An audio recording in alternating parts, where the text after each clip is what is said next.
Welcome to Lord of Life's 2020 Leadership Advance. Our world is a challenging place, but the call for us to lead from the space of the gospel has never been greater. The 2020 Leadership Advance conversations are hopeful engagements with phenomenal human beings who have profound observations on what it means to live our faith through change. So join us and be encouraged in your own life of discipleship and leadership. In this interview, Dr. Loren Kerns of Portland Seminary takes us through the 2-decade learnings of an educational institution that has created new maps for the Christian formation of people in the digital age. So Dr. Loren Kerns, the stuff that he's given me permission to say about him, that he is a husband to Tiffany. Yeah. He's a father to 4 children. Why don't you give us their names? Because I don't remember them all off the top of my head. Yeah, that's all right. Yeah, so my eldest is Libby, and she's 21. Okay. And then Molly, she's just off to college, and then Chloe, and she's in high school, and Wesley's in middle school. So middle school. Yeah.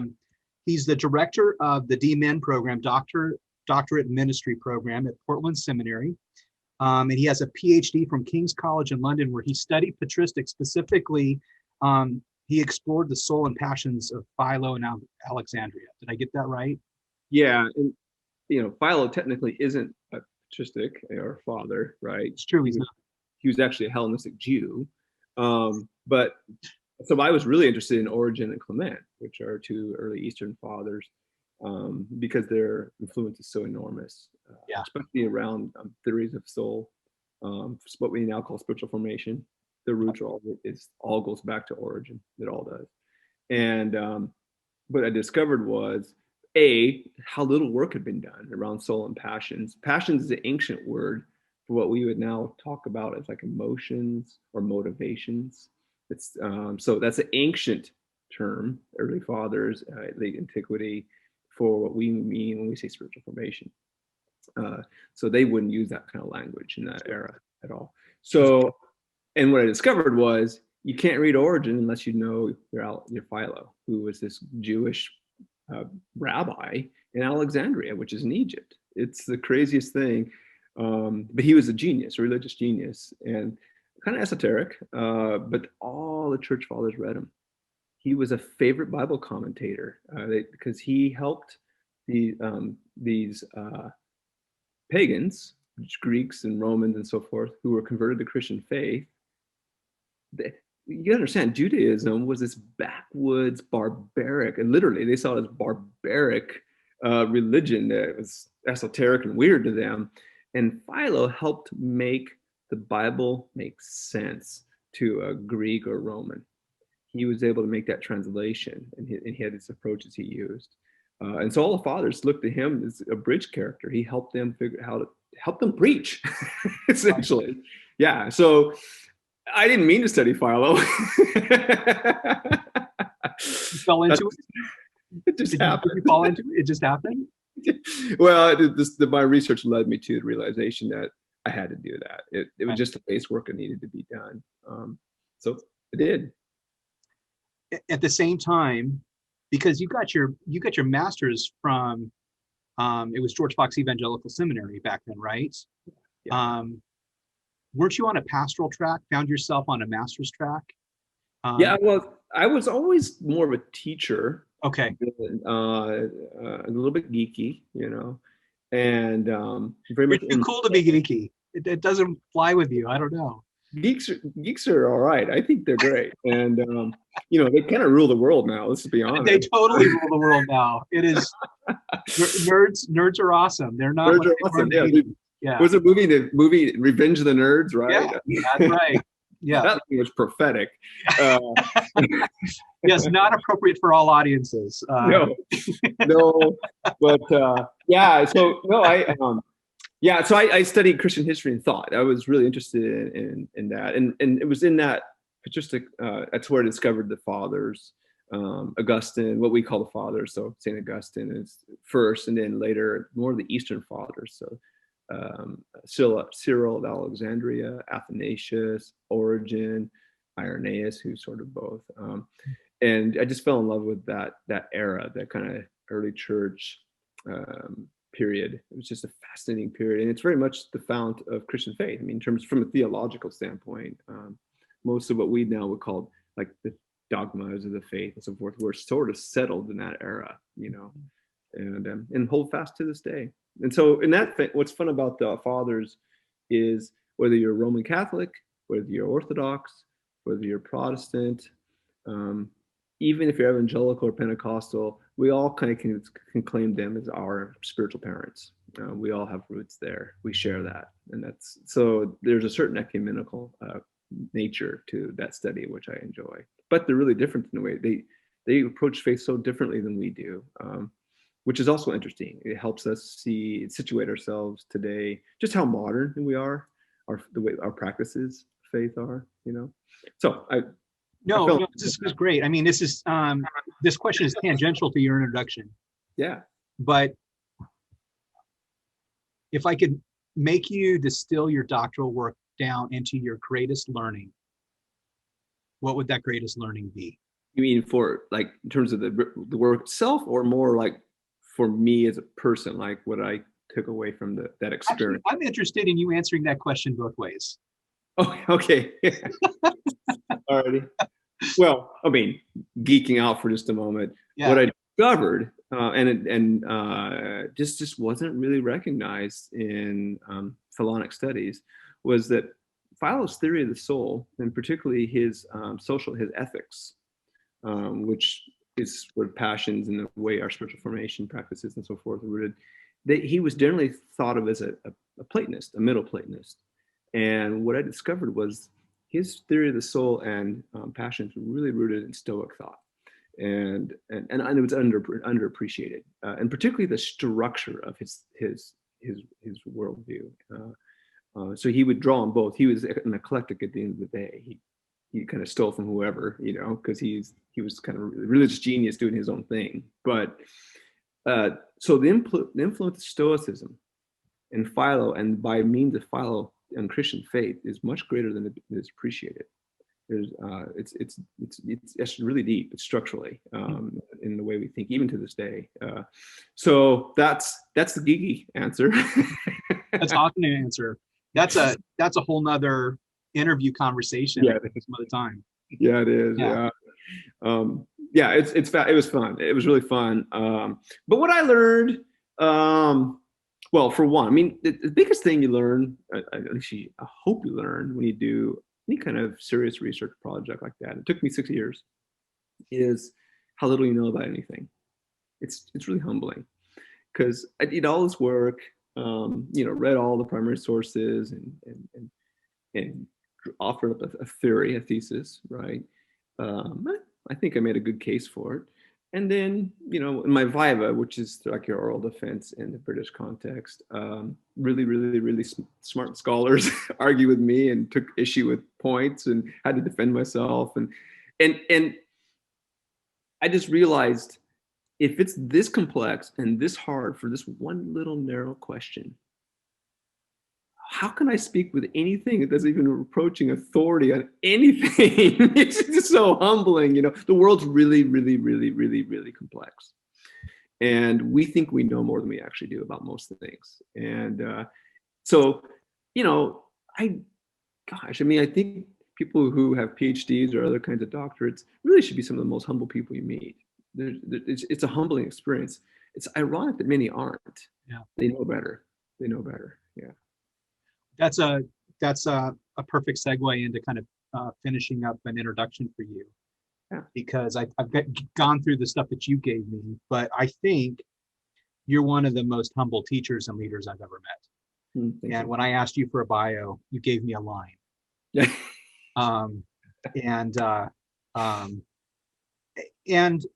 There's a lot in that line, and your family is your main thing, and you live that, I think. But I could also say that you're a phenomenal photographer.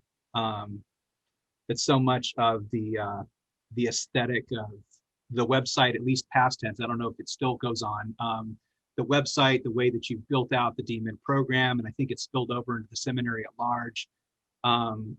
Your aesthetic sensibility, your artistic sensibility has covered this program for 20 years, and with a really beautiful affect. You see people because of that, because of the way you do camera.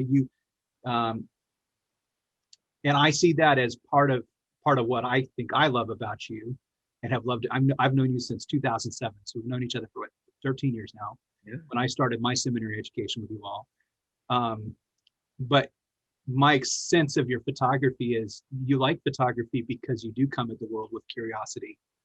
Yeah. And the framing of the shot for you is about seeing people in a way that you wouldn't see them otherwise. I don't know. I'm waxing poetic. But that's me watching you watch other people at a Lynn Sweet place on Orcas Island, or,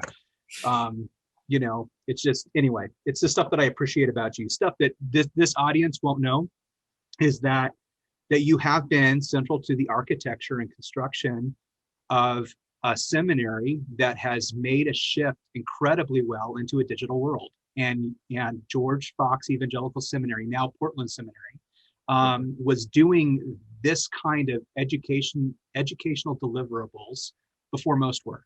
You guys figured it out. You were on the front end. And I offered that up, not as I think you guys should be proud of it. It's pretty cool. And it can't have been easy. We're struggling with these conversations in the church today. I can only imagine what it was like in higher education 20 years ago or more, because higher education is not known for its change ability or flexibility, right? But as I was putting together the framing for this leadership advance, which I've typically done as a Friday evening, Saturday morning retreat for our formal and informal leaders. This was my executive admin lead's idea. Why don't we do some video conversations that might be useful for our people? And since we're all sick of change, but it's not going away, it seemed faithful to talk about living change from the vantage point of our faith. So this, but there will be conversations with our bishop and a conservative Jewish rabbi. You're bringing a perspective from an institution that's done, I think, a phenomenal job of this from the standpoint of higher education. And then I'm going to weigh in at the end of this with another friend, a pastor friend, Pastor Nicole Eastwood. So that's what I'm really interested in, is what has it been like? Because you've lived through a lot of this change with this institution over the past, it's even more than 20 years, isn't it? I mean, well, I've been with the institution since 2002. Okay. All right. So, as formally. Solid 18 years. Yeah. But then I had also done a master's. The way I landed at Fox, Portland Seminary, sure, was because I'd done a master's there, and they knew me and invited me back to serve, within the DMin program. So I started my master's, I think I want to say 97. So in that sense, I've been with the institution or known it since 23 years. Yeah. Yeah. So walk us through. I mean, so I went to seminary, and I remember the people in my seminary context saying, you can't do the formation of leaders for Christ Church at work in the world, which is the motto or mission statement of Trinity Lutheran Seminary in Columbus, Ohio. You can't do that at a distance. You can't do that unless you're physically, residentially in formation with your professors face to face in a classroom, right? You can't do church at a distance. You've got to be in person together. That's the kind of bias that I think people have had. And you guys were bumping up against that 2 decades ago. What was it like to push into a space and do exploration?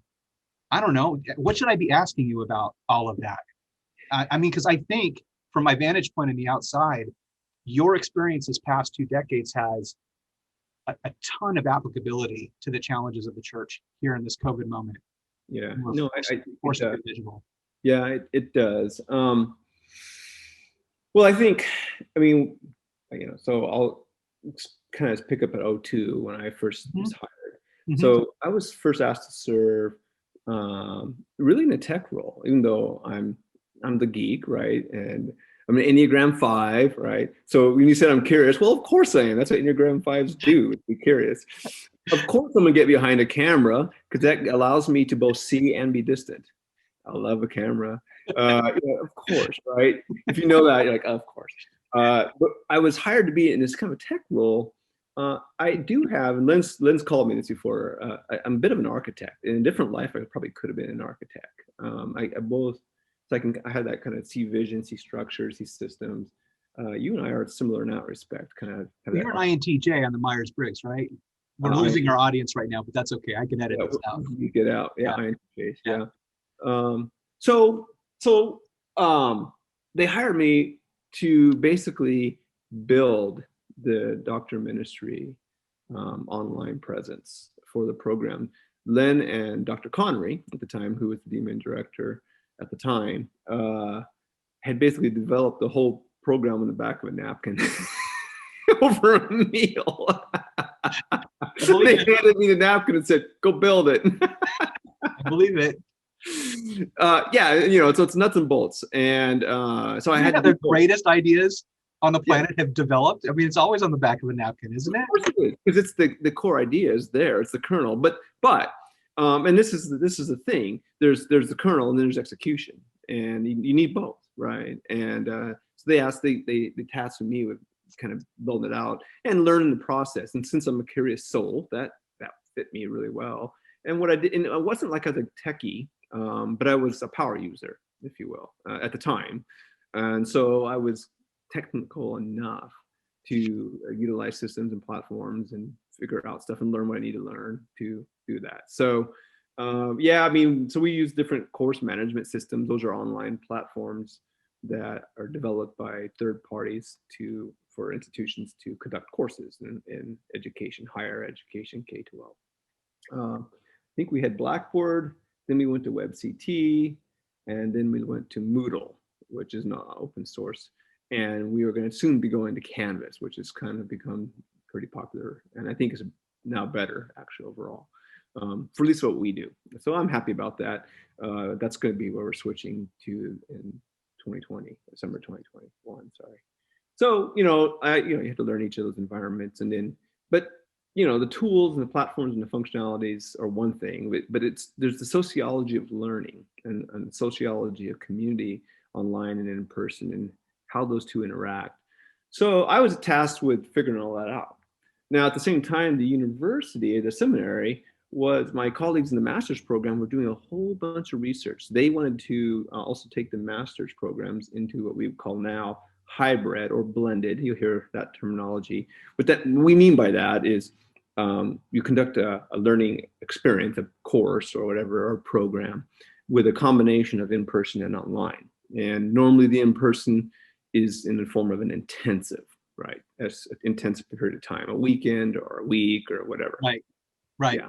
So the audience isn't going to know this, but when I did my doctorate, we had 3 intensive built into the 2 years of, and then I think Aaron had 4. That's right. 11 days intensive, so that you're building relationships together. That's right. That's right. Right. And so that's what we were doing in the DMin, in the doctor ministry program. So the master's program was going there as well. They had some kind of online presence, but mostly it was in person. Usually the model that the seminary used at that time wasn't, so there's kind of stepping back, there's 4 categories. I'm just going to give you the categories for your, first one is in-person residential. This is when we think of college and seminary, most people think residential. You go and live someplace, day in, day out, go to classes, you eat, live together, whatever that means, whether it's a big university, or a smaller seminary, that's residential, right? And you have breaks, spring break, summer break, that sort of thing. The second in-person format is what we would call commuter.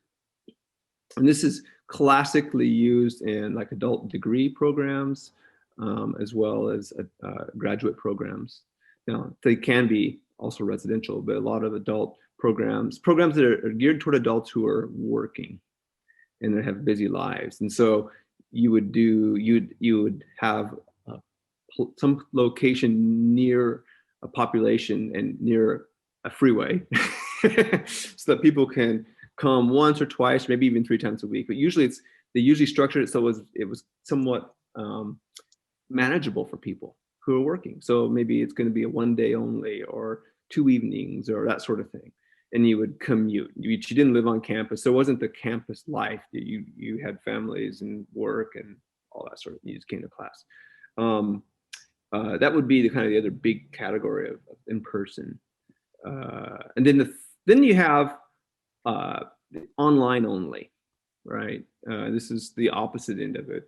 And back in 2002, 2003, there wasn't much of that yet. It just was, there's some people just experimenting, of course, but it was still pretty new.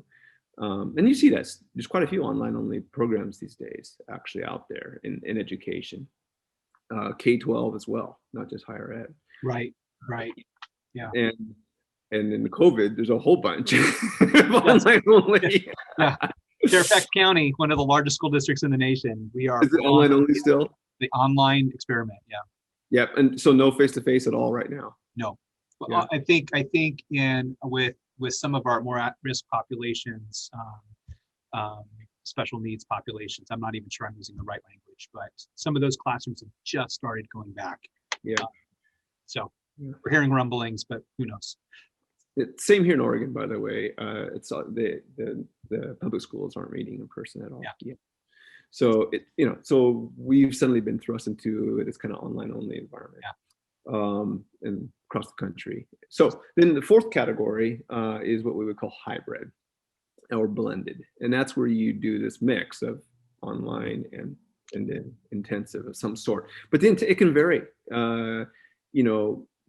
What hybrid looks like can be, you could almost look like a commuter model where you meet pretty regularly and then have online stuff to do in addition. That's still, broadly speaking, hybrid. Sure. Or, so you can, it doesn't have to be an intensive model. You could do, but most of the time you end up going towards some sort of intensive model. I know that even in the K-12, they're talking about moving to hybrid when they can and doing something like a Monday, Tuesday, or Thursday, Friday in person for like half, and then the other 2 days are online hybrid, and they flip it so that way they can keep the numbers down. Well, that's a hybrid model that, is another creative way of doing it. There's no right or wrong answer in these things. There's just a lot of space for creativity, really. Sure. And depends what you're trying to do, and depends the population you're working with.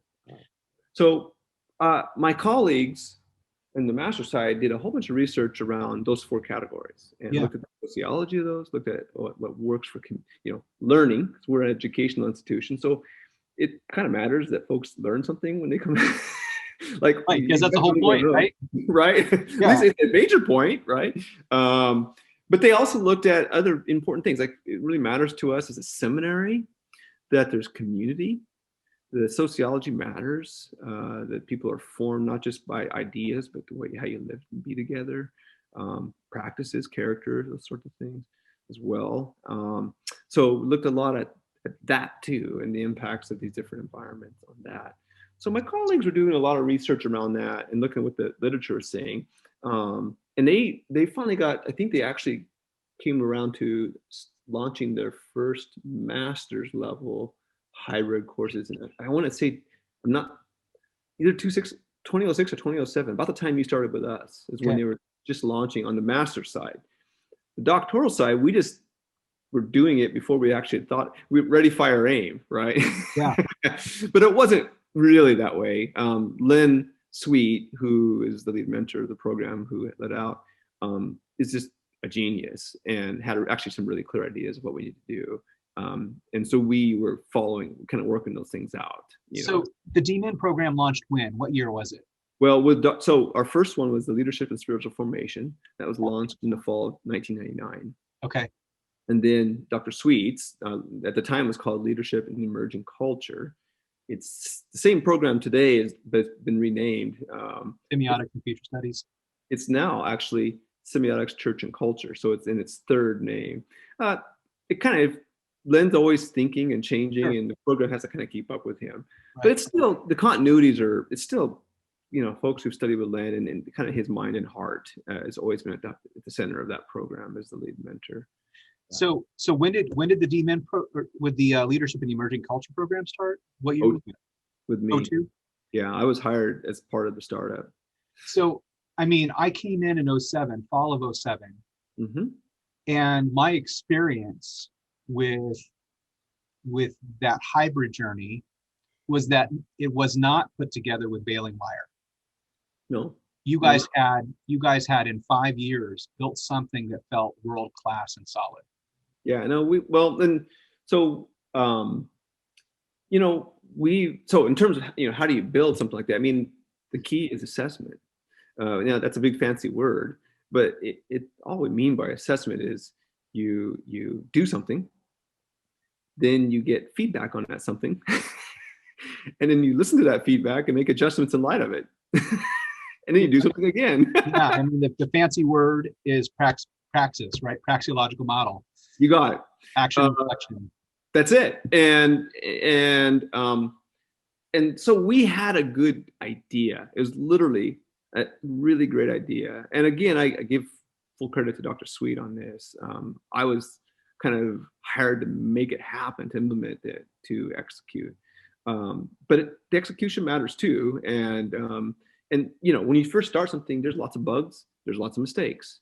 And the key is to not be defined by those things, but learn from them and make adjustments, get feedback, be humble, listen, ask for input, and then make adjustments. And so there's a lot of intentionality. We were from the very outset we told the first cohort, you guys are pioneers and you're going to help us do this well. And we're going to make mistakes on you, but you're also helping us. We're forging something together. And they saw themselves as pioneers. They embraced that identity. They loved it. It was a lot of fun.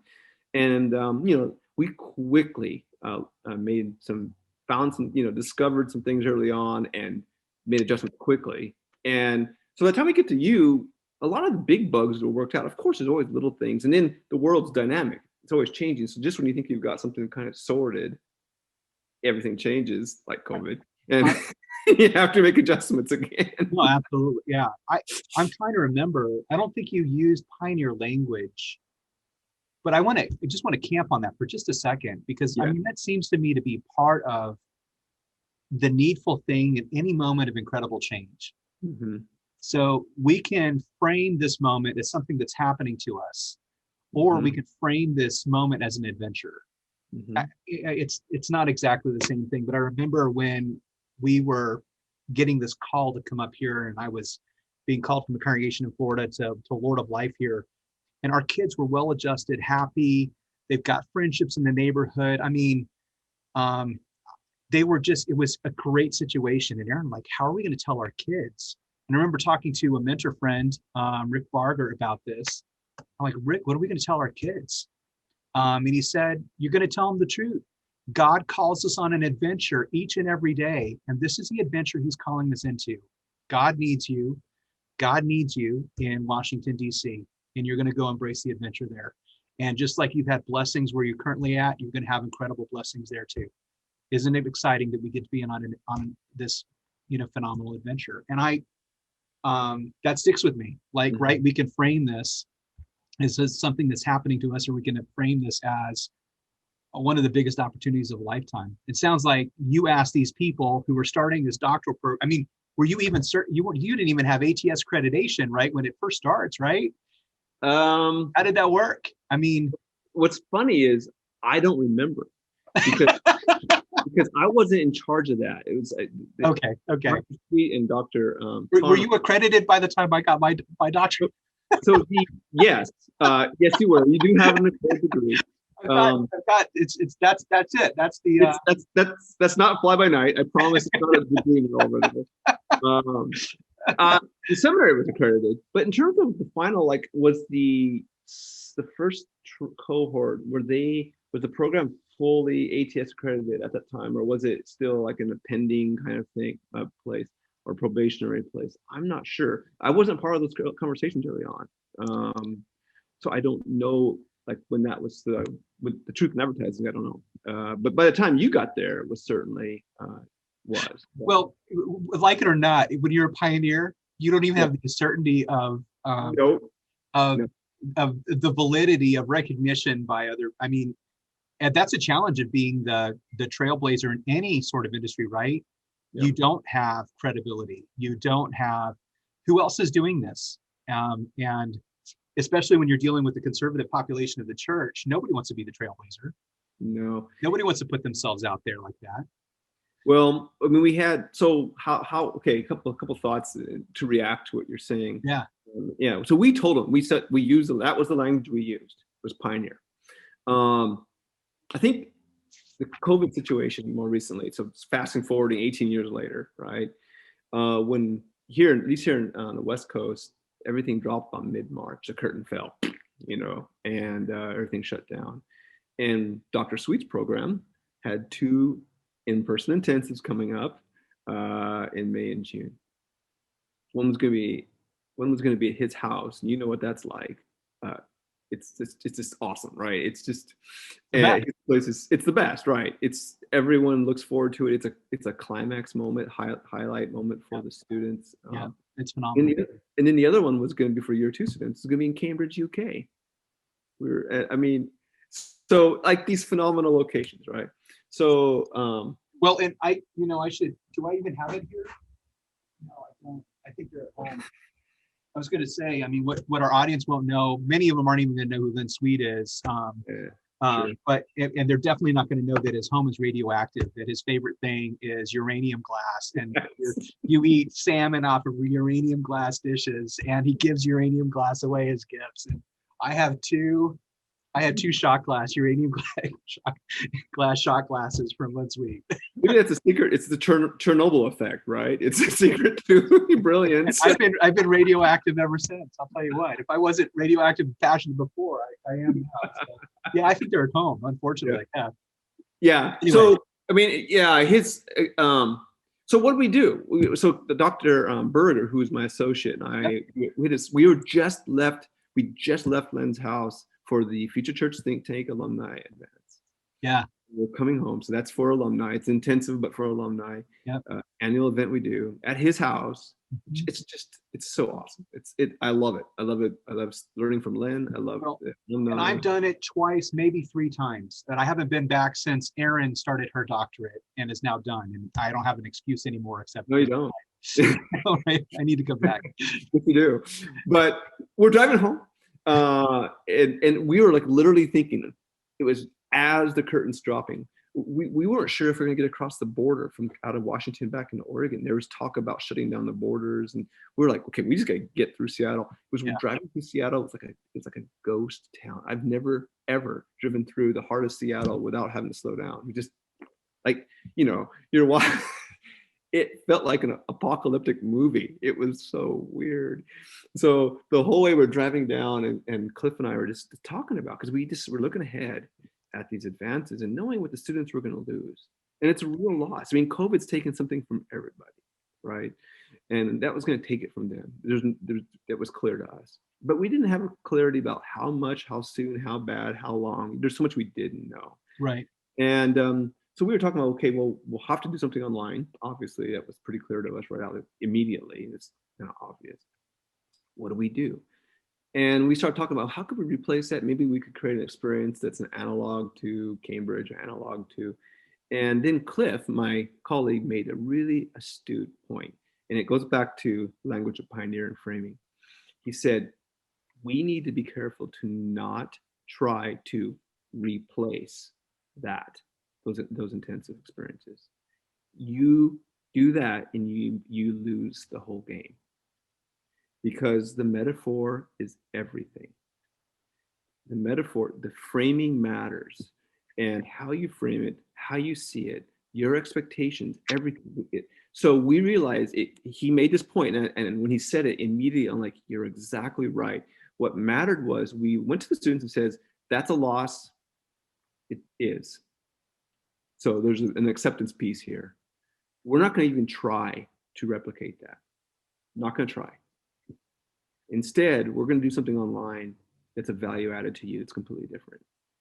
That you're going to see, we're going to do something in online intensive that is going to be so valuable to you that you're going to take what you learned from your experience with us back to your churches.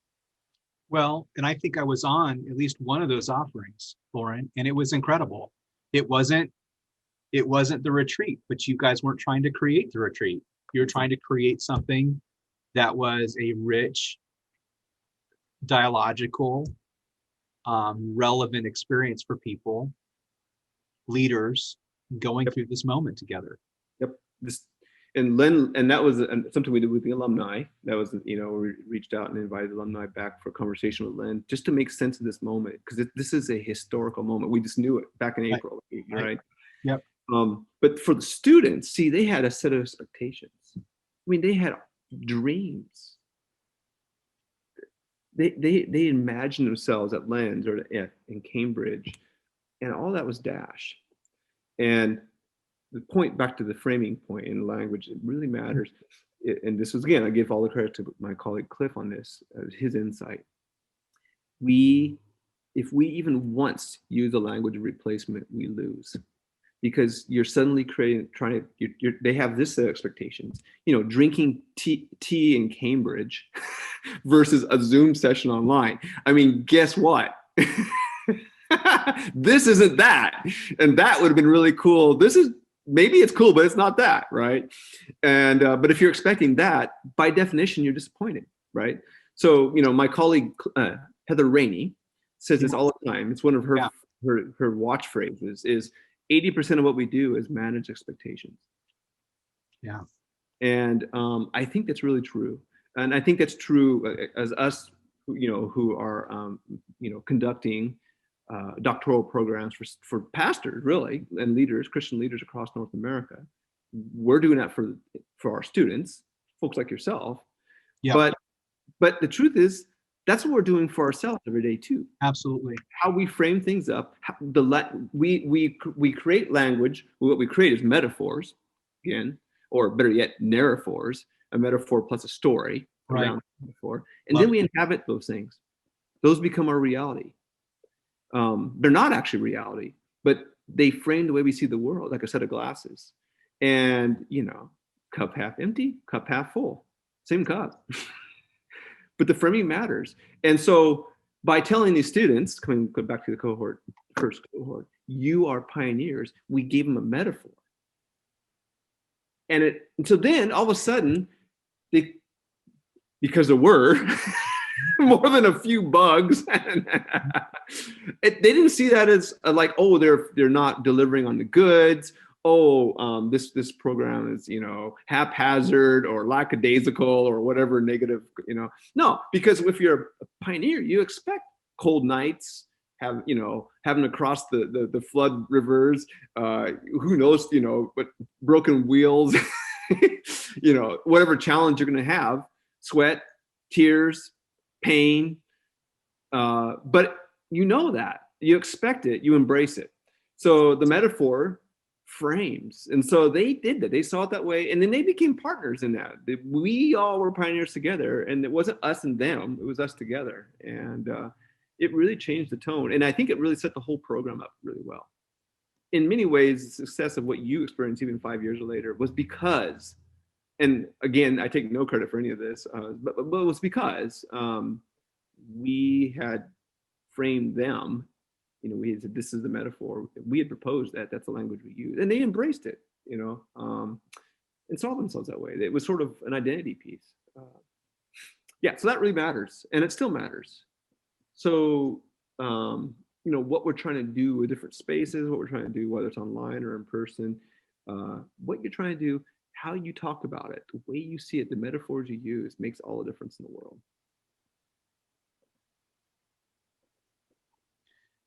What I'm hearing as a subtext for all of this is, I think I came into this conversation when I imagined I'm going to call up my friend Loren, and who I see as this educational program designer and genius, and I want to get his eyes on this difficult moment of time that we live in, and what I'm coming back into contact with here in this conversation is something I already know deeply. Yeah. That what matters, whether you're launching a new educational model or whether you're leading congregational life through a moment in history that's unlike any other, or you're launching into a new marriage or the first kid, is that the story we tell, the narraphor. I love that. I forget that.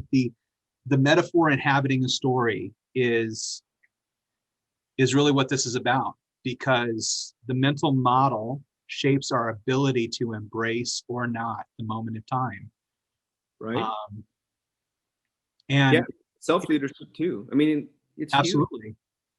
you know. Well, and that narrative either takes us into a space of courage, Mhm. or it takes us into a space of fear, Or shame. or well, could you say more about that? That's an interesting thing to offer up. Say what You know what, it goes back to, you know, if you just think of, you, I mean, we're talking about running a program, or, you know, running organizations, even movements, but it's true of our own lives, the stories we tell ourselves. So what stories do we tell ourselves? Yeah. And at the root of those things, those stories, is always I am statements. Yeah. Always. I am, and you fill in the blank. I'm a winner. I'm a loser.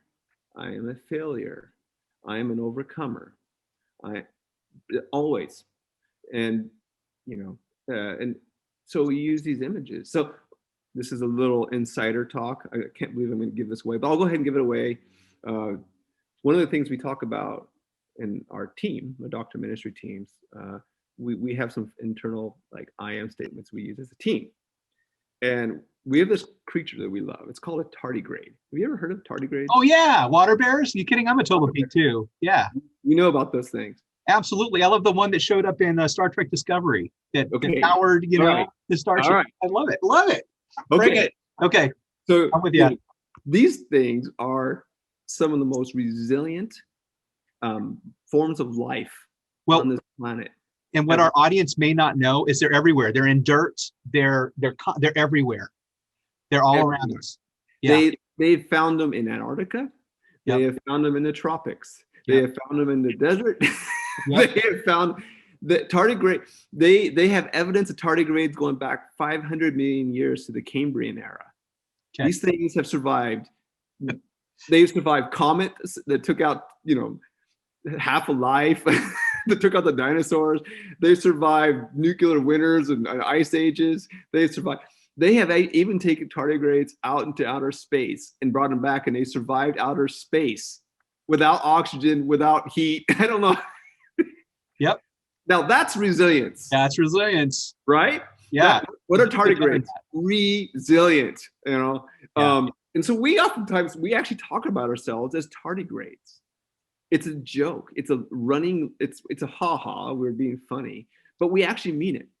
What we're saying about ourselves is we're a team who can take punches and get back up and be curious and always be leading on the next thing and overcome challenges that inevitably come at you from all sides. And, you know, throw us out of space. Yeah, you can take oxygen away from us, but we'll be back, you know, and we'll survive.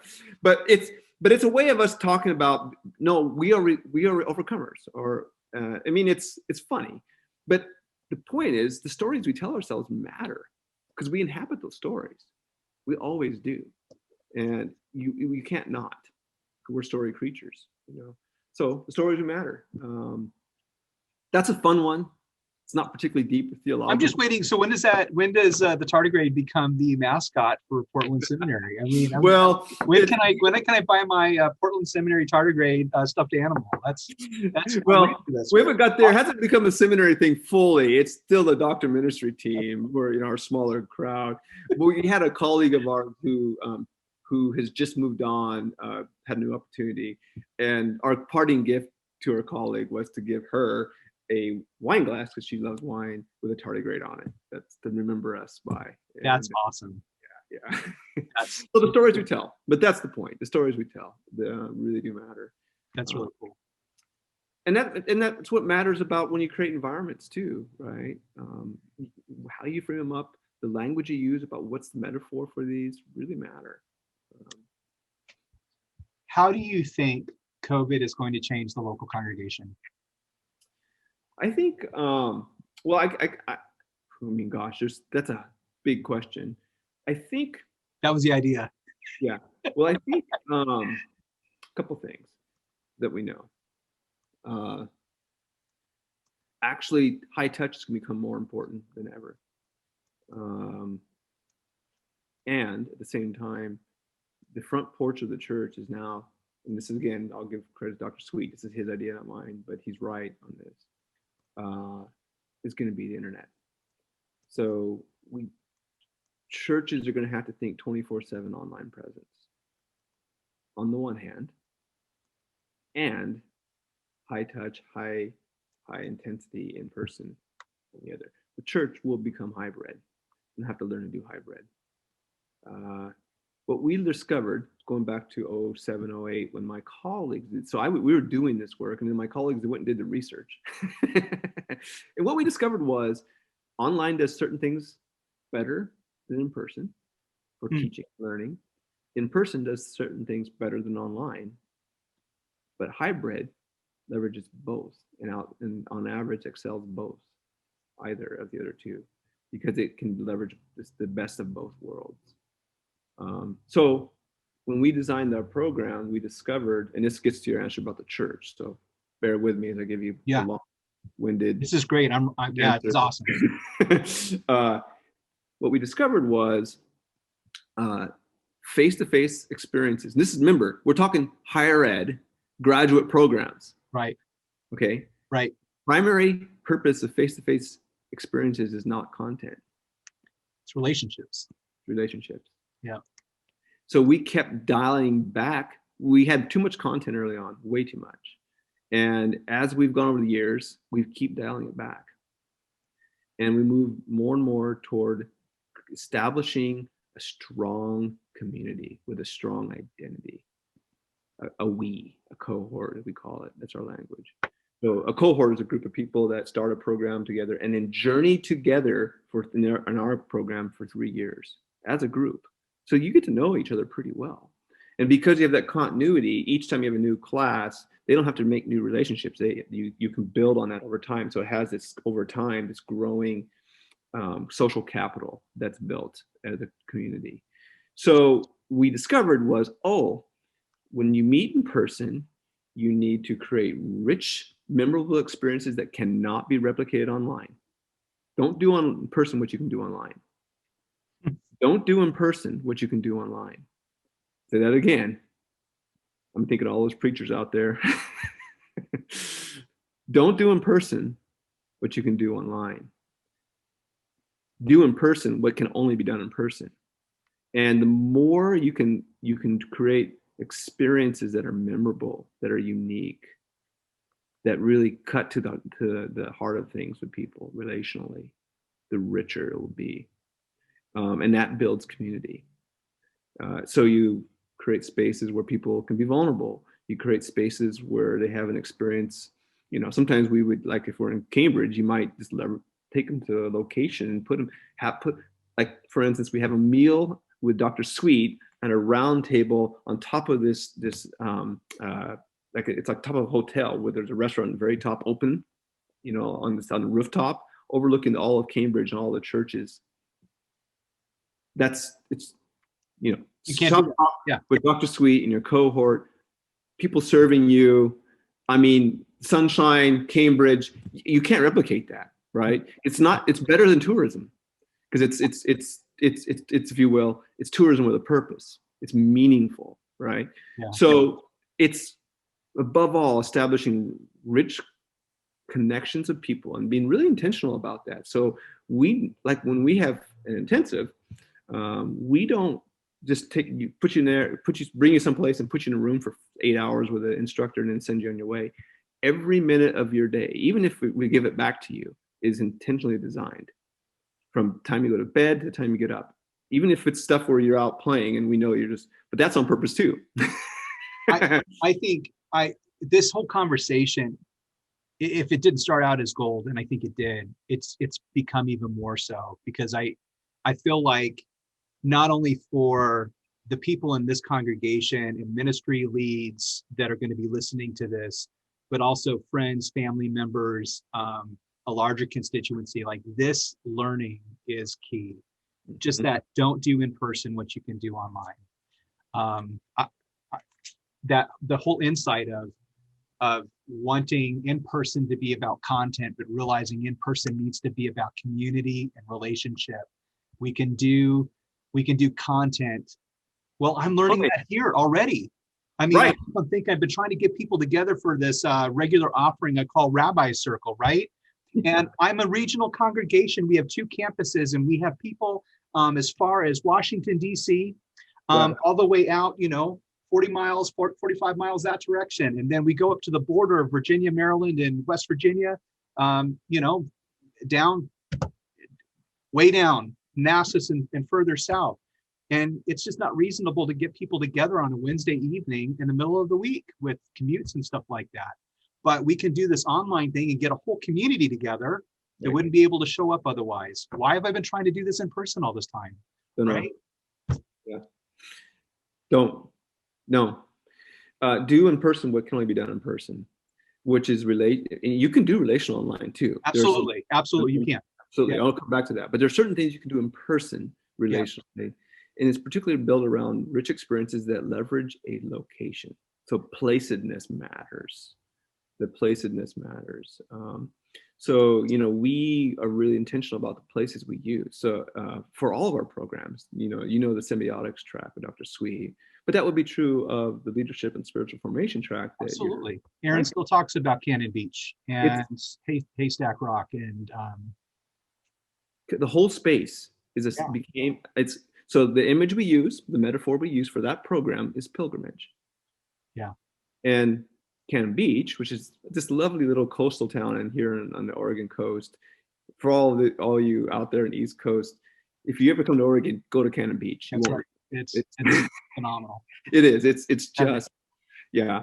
But the students come there, and then they come back to alumni because it becomes because of not just because it's the place. It's beautiful. Yes, it's beautiful. But that's not enough. It becomes a sacred place. And what makes it sacred is what happened there and the community that was there together. So it's a combination of the place and then the community that was doing something that matters together there, right? And we would use the place for that. So like we'd take students out, like say we want to do in her program, for instance, we'll have them do a poem. And really the poems are really about them exploring themselves and part of that unpacking their own lives. So there's an inward journey in that program as well as an external journey. Right. And so part of that inward journey. Well, we take them to Ecola State Park, which is just a stunning location. And there's some beautiful trails. We take them hiking. We tell them to hike out there and we go with them. And then instead, when you get out there a ways, stop. When you see a spot, to stop and be in that space, be prayerful. And right there, write your poem. In that space, in that moment, where God's brought you, right? And then they come back and we have a time where they gather and they share and so forth. It's that combination of I'm here in this program to grow as a Christian leader, to take that next step in my spiritual journey, not only for me, but also so I can lead others. I can't take others where I have not gone. I need to first go there, right? And, the leadership principle, right? The congregation or the organization can only go as far, as high or deep as the leader can go, right? Always. And so at the leadership and spiritual formation track, the first year is all focused on the inward journey. The leader has to first take that journey, him or herself. And then the second year is focused on now how do you bring your people along in that same journey? But you can't take them where you haven't gone, right? So there's this is meaningful work, right? And you do it in that space, right? And these are really intentionally, these aren't by accident. We think this stuff through. So there's a definite design architecture piece to that. But what happens is students, they do this work, they throw themselves into it. They stand under it in order to be formed by it. And it does it. It forms them because they've taken the risk. I mean, we can create the petri dish, if you will, but they still have to. I can't give life. Only the Holy Spirit gives life. But part of that journey of the Holy Spirit giving life is people taking a step of faith too, taking a risk. And it's scary when you're a leader. It's scary in all of our lives to take that next step towards maturity, that next step toward differentiation. So they grow, they share that in community in that space. Well, guess what? Cannon Beach becomes this sacred space, and we bring them back there 4 times, right? Because that's the heartbeat of that program. That's why we use the language of pilgrimage. Well, by the fourth time, this place is just like this holy ground. They take off their shoes when they arrived in Cannon Beach, you know. And students, alumni come back all the time to be there again, just to be in that liminal space where God had moved in their lives in really rich ways. But see, you can't do that online. No. Can't do it online. No. You can't replicate being at Ecola State Park in the rainforest, you know, having been primed by Professor Morse, you know, to write this poem that, again, it's a meaningful poem, not just a random, it's about them, their journey. Yeah. And then go and be there with God in that space, do that work. You just can't do that online. So that's the kind of work you do in person. Meal, table time. We we have so much meal, so much table time. There's something really powerful about people together at table. It's super powerful. And again, you can't do that online. You can eat together, but you know how it is online. You've tried that. It's not the same, you know. There's something really special about being together, eating together, sharing time in kind of an unscripted, unpressed way. It's powerful, right? So we build that in. We just, every meal, we think it through. One of the reasons we pay for the meals, and you remember this, you would pay us a fee for the program, and then we would actually take that money and turn around and handle your food and lodging. We did that on purpose, because then we could ensure that you all didn't go off and do your own thing, but stayed together, ate together, just we're together over a meal. And humans are social creatures, and it just people naturally form up relationships, and it's all the unscripted stuff. I remember the meals I had as part of my doctoral program. I remember being in downtown Portland, eating at Morton Steakhouse with you and Lynn and our cohort. I remember the outdoor dinners. We've got so many great pictures from still. I remember eating up at Timberline Lodge, multiple meals up there. I remember eating salmon off of radioactive plates at Lynn's house. With great conversation and interesting people. And part of the reason I chose that doctoral program was I wanted something that wasn't a part of the Lutheran echo chamber. Yeah. And that was part of the richness of that for me. But you're right, those table times, the relationships, and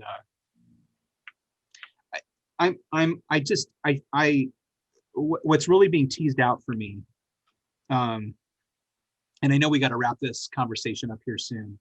Some things that I think are really standing out are the power of the narraphor, the metaphor that lives in a story that we tell ourselves and tell the world by what we choose to do.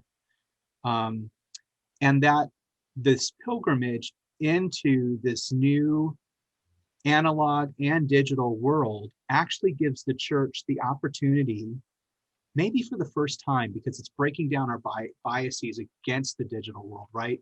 It's giving us the opportunity to leverage the best of both worlds for the formation of disciples who are in mission for Christ, which might just give us a more powerful discipleship, a more powerful and significant Christian community. And related to the online relationship building, I inherited a Bible study here at Lord of Life called the Hour of Power. We ended up moving from Tuesdays at noon to Mondays at noon here in this COVID moment. But the beautiful thing about it is it's primarily an older group of folks, my XYZ generation folks. And some of the people were no longer able to come because of transportation. I mean, I've got Lois Nelson, who's 90-something years old, and she's on Zoom, and she's doing Bible study with us. And so, we have this attrition of people not showing up because they can't get there anymore. And all of a sudden, we're full again for this Bible study every Monday at noon. So we're seeing each other. We're building community. We love each other. We don't agree on much, but it doesn't matter. We love each other. And we're talking about scriptures, and we're showing up, expecting the Holy Spirit to speak into our lives. And so I just, there's something precious and beautiful about this moment. I know there's so many people who are struggling in this moment, vocationally, with the difficulties and the changes, with illness, with deaths. There's there is a ton of legitimate lament. Oh, And our own Christian metaphor is our God does God's best work in tombs and crosses. amen, brother. And so Yeah. there is a resurrection in this moment that's giving the church, I think, an opportunity to live into a new reality. We haven't discovered it yet. I mean, we're just at the beginning stages of this, right? But to live into something that like you in Portland Seminary have discovered allows us to leverage the best of these worlds for the formation of people as followers of Jesus. Yeah, and I think I'll just put a foot, because I didn't say a lot about the online and then how they relate. So I'll just put a kind of footnote because of time to recognize. Sure. But look, online is spectacular for content, and what's awesome about it is it can be on demand. That's right. Podcast. Yep. Right. I mean, that's a kind of a new fad since about 2017 has really taken off. But think about a podcast. I can listen to, and I do, voices that I want to be kind of tracking with while I'm going for a run. Yeah. How great is that? Or commuting. Yeah. Right? Well, and before we pressed record on this conversation, I was talking about, I like doing that at 1.5, 2 times speed. Right. I can even do more content than normal because I'm listening to it faster on demand. It's wonderful. Right. So, it's spectacular. So for churches, as a way to be able to creatively get content to their folk. Think about this. It's a spectacular way, but do it in a way like a podcast. You can gear. You don't have, everyone writes their content, the podcast for the world. No, write it for the community. Use it as a way to speak to your community, right? To your people from this context. And it's a spectacular way of doing it. And it allows people, maybe you see half the people in person at like what we, standard like liturgical service now. But if they're meeting and connecting in other ways in person, and you're reaching and connecting with them by, online methodologies, the community looks different, but it's still there. And in fact, if anything, it's more rich because the connections they do have are more powerful, right? So I agree with that. One of the challenges I know that our peers are having, pastors are having everywhere, is most of us come into this because we're relationally oriented. Right. And what I'm discovering is that our imaginations are not that fantastic because we're preaching to cameras in empty spaces. And somebody asked me how this was. And like, it was strange for the first 2 weeks. But then, and I think I've communicated to this congregation, hopefully they'll hear this again. But I know who's on the other end of the camera. And this is just the new medium. But the same folks are there. They're gathered in their living rooms with their kids. I do shout outs at the beginning of the worship service. I know they're there. They're engaging. And so it's not an empty space. In fact, it's fuller than ever. It's fuller than ever. And this is part of what's really beautiful and precious about this particular moment. Right. But it is going to call us into a different kind of imagination. Because without that imagination, we can't see the reality, right? We're moving. God's moving us into a new room. Like we create mental constructs, and we live inside them for a while. Ecclesially, we do that too. And God's moving us. We're probably fighting and kicking string, but we will be moved. God has a way of getting in the way. It's strange how that works. Oh. But we are being moved, and the new day is coming. And church is actually really well constituted in many ways to thrive in this new space. It's an opportunity. There will be things that die. Look, for every new time, there's things that are gained, there's things that are lost. It's always that way. So there's some things that we'll have to let go of, but that were sacred in a different time and space. The truth is, there's great opportunities to move forward. This is a great place to wrap up. So I want to say, on behalf of myself, Aaron Swinson Reinhold, who thinks the world of you too, and the people that are now fans of yours that have just heard you for the first time, thank you so much for spending this hour and a half with me, with us. And I trust that the Spirit will use this conversation to a level of blessing probably neither of us can imagine. And I pray that that is the outcome. So thank you from the bottom of my heart for showing up and giving me time. Would you close us with a blessing or a prayer or whatever? And just imagine, I don't know who all will listen to this or watch this or whatever, but we're all in need of a little bit of prayer and blessing right now, I think. Yeah. Like the image, I watched a movie called War Horse. Have you seen that? Yeah, it's excellent. And there's this great refrain. It's set in World War I about this horse. Anyway, but there's this saying they kept using over and over in that period, which I think comes from the era. And it said, "The war has taken something from everyone." And in many ways, that's true of COVID as well. COVID really has taken something from everyone. It's been a hard season. It has. But out of this, God will birth new things, and he will use this for His glory. He always does, So let me pray. Lord, thank you for this opportunity to have a rich conversation with a friend. Thank you for the gift that Nathan has been in my life. He's secretly one of my favorite students. But Lord, we are grateful that you go before us. We just thank you that you are the good shepherd and we are the sheep. You go before us. You go before us through the good times, and you go before us through the hard times. You go before us individually, and you go before us as a community. And you are leading us through this too. Lord, we are just excited. I personally am excited about the future that's unfolding and what you will do next in this time, and how you're leading the church to discern and discover a new way of being that actually will make us more relevant to this world, and we'll be able to proclaim you and live out life in Christ in fresh ways. So I pray a blessing on each of the people who are listening today or in the future.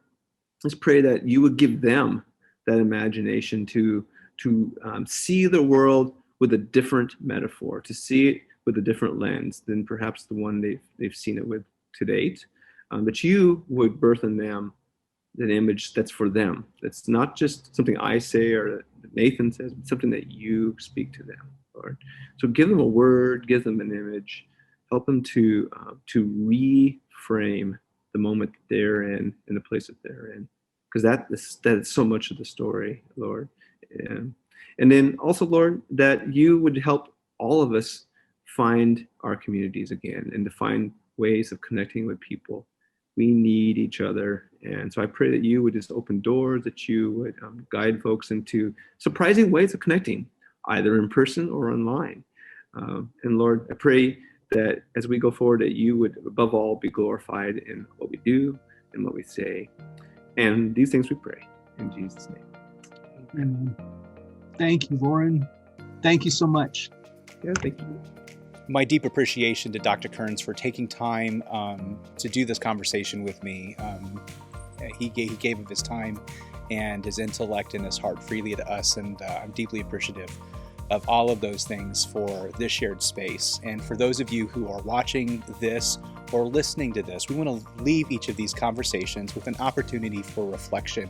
And so we've come up with 3 sets of kind of standard questions as conversation starters for you, whether you're engaging this as a journaling exercise, whether you're engaging this on our Facebook page, dedicated Facebook space, or whether you're using this as small group material at some later point. Regardless, here are the questions we want you to reflect on. 1, what did you hear in this interview and conversation that you feel is important?